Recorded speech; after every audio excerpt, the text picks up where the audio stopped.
I think he would have wanted and he would have thought of it in terms of men, so we have to put it that way, white men, men to have the freedom to be independent in their own lives.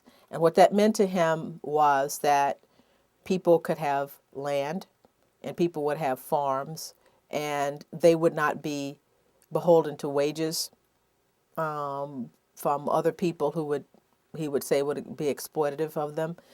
So he would want sort of self-sufficiency was his sort of mantra. Now, self-sufficiency, and he's got, 200 slaves, but self-sufficiency, I don't think he really did believe that that was going to die out.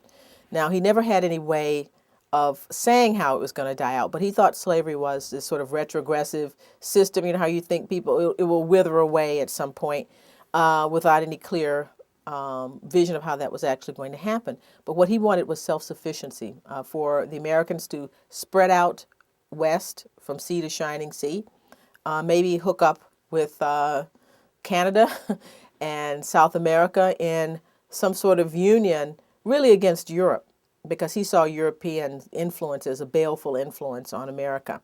And the sort of old world kings fighting one another in wars. He said peace was his passion. He wanted the end of war in the world. So he thought that if everybody spread out, everybody had enough land to take care of themselves, there would be no need for fighting, and if we left the Europeans behind, we could get out of those kind of dynastic wars where people are always fighting each other for kingdom and so forth. So he wanted peace and prosperity and land for Americans, and he thought that could be achieved in a sort of simple yeoman farmer type world. I mean, he knew that eventually society would evolve, but the point was to stave off the sort of corruption of a British style, factories and those kinds of things as long as possible, to remain an agrarian society for as long as we possibly could.